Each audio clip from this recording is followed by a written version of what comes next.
رابعہ بصری رحمت اللہ علیہ کو دنیا سے گئے ہوئے 1200 سال ہو چکے ہیں، لیکن ان کا نام آج بھی زندہ ہے، رابعہ بصری۔ گلگت کی عورتوں کو بھی پتہ ہے رابعہ بصری کوئی بڑی اعلیٰ درجے کی خاتون تھی، پنجاب کی عورت کو بھی پتہ ہے، عرب کی عجم کی عورتوں کو پتہ ہے رابعہ بصری نہ کوئی شہزادی تھی، نہ کوئی ملکہ تھی، نہ کوئی وہ خوبصورت تھی، نہ کوئی خاندانی تھی، بلکہ عورت ہونے کے لحاظ سے ہر عیب اس میں تھا۔ خاندان اچھا ہونا چاہیے تو وہ غلام تھیں، باندی تھی، شکل اچھی ہونی چاہیے تو وہ بدصورت تھیں، کالی تھی۔ پہ چلو شکل پہ کیسی ہو، خاندان کیسا، اولاد کے قابل تو ہو۔ رابعہ بصری اولاد کے قابل بھی نہیں تھی، بانج اس کو کہتے ہیں، جو عورت اولاد کے قابل نہ ہو اس کو اردو میں بانج کہتے ہیں، عربی میں عقیم کہتے ہیں، آپ کی زبان میں بھی کچھ کہتے ہوں گے، ہیں؟ شونی تھی۔ تو اب بتاؤ، عورت ہونے کے لحاظ سے کوئی چیز ہے؟ شکل، پہلا تاثر شکل کالی، دوسرا تاثر خاندان غلام، تیسرا تاثر اولاد کے قابل نہیں، بانج ہے، شونی ہے۔ تو 1200 سال کے بعد میں گلگت میں کیوں اس کا نام بلند کر رہا ہوں؟ میں نے کسی بادشاہ کی بیوی کا نام تو نہیں لیا، سکندر کی بیوی اور بنو امیہ اور بنو عباس کی ملکہ اور بیگمات، ان کے نام تو نہیں لیے، میں کہہ رہا ہوں رابعہ بصری۔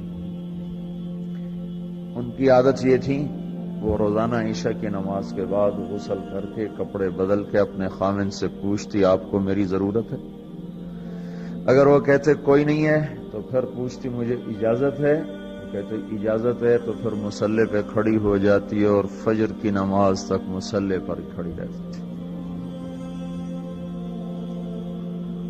ان کا خاوند جلدی فوت ہو گیا، جوانی میں ہی بیوہ ہو گئی۔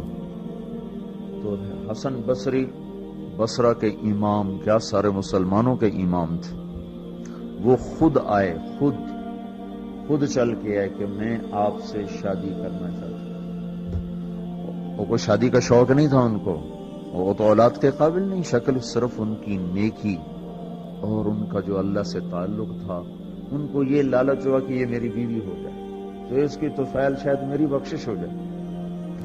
تو ان کے پاس آئے، کہنے لگے رابعہ میں آپ سے شادی کرنا چاہتا ہوں، خود پیغام لے کر آئے۔ تو انہوں نے فرمایا میری 4 باتوں کا جواب دے دو تو میں شادی کر لیتا ہوں۔ کہنے لگے کیا؟ کہ یہ بتاؤ میں جنتی ہوں کہ دوزخی ہوں؟ کہنے لگے یہ تو میں کچھ نہیں کہہ سکتا۔ اچھا یہ بتاؤ جب اللہ تعالیٰ قیامت میں اعمال نامے اڑائے گا، کسی کے سیدھے ہاتھ میں آئے گا، کسی کو الٹے ہاتھ میں آئے گا، میرے سیدھے ہاتھ میں آئے گا کہ الٹے ہاتھ میں آئے گا؟ کہنے لگے یہ بھی کچھ نہیں بتا سکتا۔ کہنے لگے اچھا یہ بتاؤ جب اللہ نیکیوں کو تولے گا، کسی کی نیکیاں بڑھ جائیں گی، کسی کے گناہ بڑھ جائیں گے، میرے گناہ زیادہ ہوں گے، نیکیاں زیادہ ہوں گی؟ کہ یہ بھی نہیں بتا سکتا۔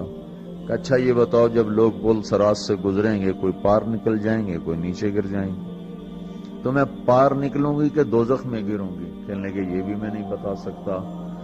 تو پھر فرمایا اچھا جاؤ مجھے تیاری کرنے دو، مجھے ان 4 باتوں کی تیاری کرنی ہے، میرے پاس شادی کے لیے وقت کوئی نہیں ہے۔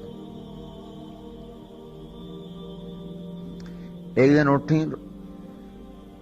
سالن پکانے کے لیے سالن ہانڈی، دیکھا تو پیاز کوئی نہیں، اب پیاز کاٹ کے ہانڈی میں ڈالا جاتا ہے۔ اب پریشان بیٹھی ہیں، نہ کوئی بیٹا، نہ بیٹی، نہ خامد، نہ بھائی، نہ کوئی خادمہ۔ تب سوچ میں پڑی پیاز کہاں سے لوں؟ اوپر سے ایک چیل اڑتی ہوئی جا رہی تھی، اس کے پنجوں میں پیاز تھا۔ جب وہ اوپر آئی ہے تو اس کے پنجے چھوٹے اور پیاز سیدھا رابعہ بصری کی گود میں آ کے گرا۔ جو ہم سے دوستی لگاتے ہیں ہم پرندوں کو ان کا خدمت گزار بنا دیتے ہیں، ہاں جو اللہ سے دوستی لگا لیتے ہیں اللہ دنیا ان کے لیے مسخر کر دیتا، اللہ دنیا ان کے پاؤں میں ڈال دیتا۔ تو جب ان کا انتقال ہوا، رات کو ان کا انتقال، تو اپنی خادمہ سے کہا بس 2-4 آدمی بلا کے مجھے جلدی سے دفن کر دو، کسی کو نہ بتاؤ، صبح لوگوں کو بتا دینا اور مجھے کفن دینا میری وہ اس چادر میں جس میں میں تہجد پڑھا کرتی تھی۔ تو انہوں نے راتوں رات دفن کر کے صبح اعلان کیا، شور مچ گیا، ہائے کیوں بتایا، کیوں نہیں بتایا، کیوں؟ تو اگلی رات ان کی خادمہ نے ان کو خواب میں دیکھا، سبز لباس پہنا ہوا، حسن و جمال، سورج چہرے پہ چمک رہا۔ پوچھا آپ کے ساتھ کیا ہوا؟ کہا میرے اللہ نے میرے ساتھ بہت عمدہ معاملہ کیا۔ کہا آپ کی وہ چادر کہاں گئی جس میں آپ کو کفن دیا تھا؟ کہا وہ اللہ تعالیٰ نے اتار لی ہے اور مجھے جنت کا جوڑا پہنایا ہے، اور اس چادر کو اللہ نے سنبھال کے رکھا ہے، جب قیامت کے دن میری نیکیوں کو اللہ تولے گا تو اس چادر کو بھی اس میں تولے گا۔ انہوں نے پوچھا منکر نکیر کا کیا ہوا؟ سوال جواب ہوتا ہے نا، منکر نکیر آتے ہیں، ان کا کیا ہوا؟ کہا وہ آئے تھے تو انہوں نے مجھ سے کہا من رب کی، تیرا رب کون ہے، تیرا رب کون ہے؟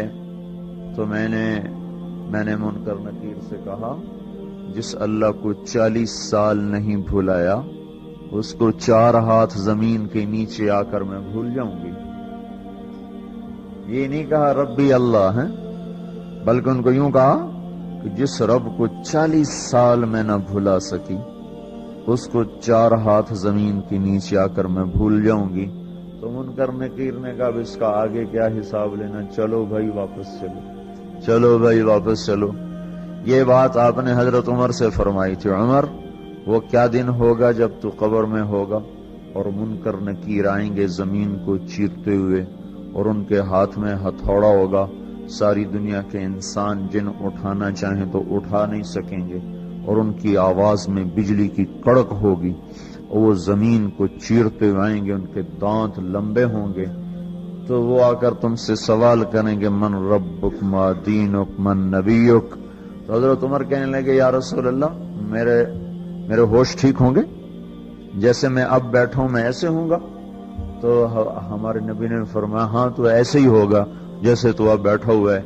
تو کہنے لگے پھر میں اچھی طرح ان سے نمٹ لوں گا۔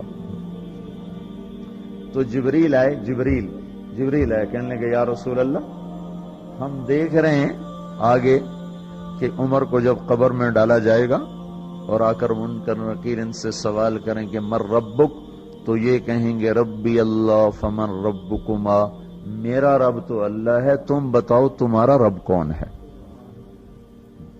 میرا دین تو اسلام ہے، تم بتاؤ تمہارا دین کیا ہے؟ تو وہ منکر نکیر کہیں گے عجیب بات ہے، ہم تمہارا حساب لینے آئے کہ تم ہمارا